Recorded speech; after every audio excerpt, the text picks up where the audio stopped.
حضور نے لا کے کھڑا کیا ہے۔ ایک صحابی اٹھتے عرض کرتے یا رسول اللہ مجھے ایسا وظیفہ بتائیں، ایسا عمل بتائیں میں جلدی بن جاؤں، میں جنت میں چلا جاؤں، جو عمل مجھے جنت میں لے کے چلا جائے۔ اب یہ ذرا غور کرے گا، ذرا غور کریں۔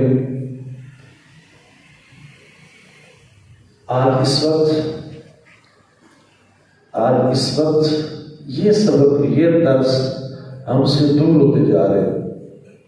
ہم نے اسلام کو صرف فارمیلٹی سمجھا ہے، رسمی دین سمجھا ہے، بس خالی بس منہ دھو کے مسجد میں کچھ دیر کے لیے آ جانا، یہ کامل دین نہیں ہے۔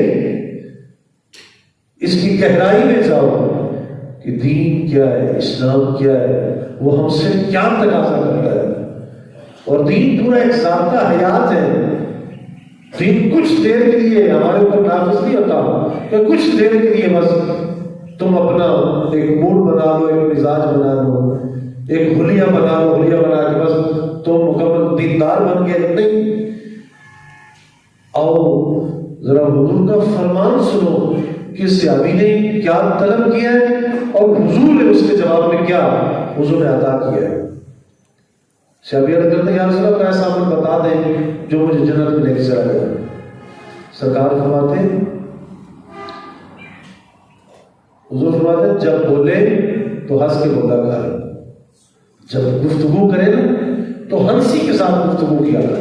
تیرے چہرے کے اوپر تبسم ہونا چاہیے، تیرے چہرے کے اوپر رونق ہونی چاہیے، اور جب بولے تو میٹھا بول اور امن اور صلح کا درس دے، لوگوں کو آپس میں ان کی صلح کروا، امن پیدا کر۔ اور پھر حضور فرماتے ہیں کہ سلام کو پھیلایا کر۔ 5ویں نمبر پہ حضور نے فرمایا بھوکھوں کو کھانا کھلایا کر، بھوکھوں کو کھانا کھلا۔ اب حضور فرماتے ہیں جیسے ہی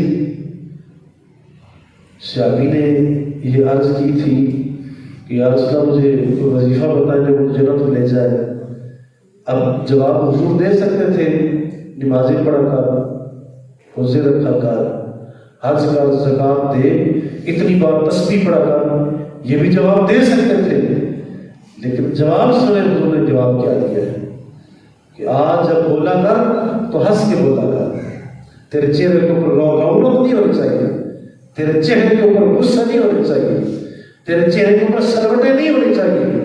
جب بولے مسکرا کے بول، اور جو بھی بات کرے وہ میٹھی بات کر، اور امن صلح قائم کر، لوگوں میں سلام کو پھیلاؤ اور بھوکوں کو کھانا کھلاؤ۔ یہ عمل تو یہ جنت میں لے کے چلا جائے گا۔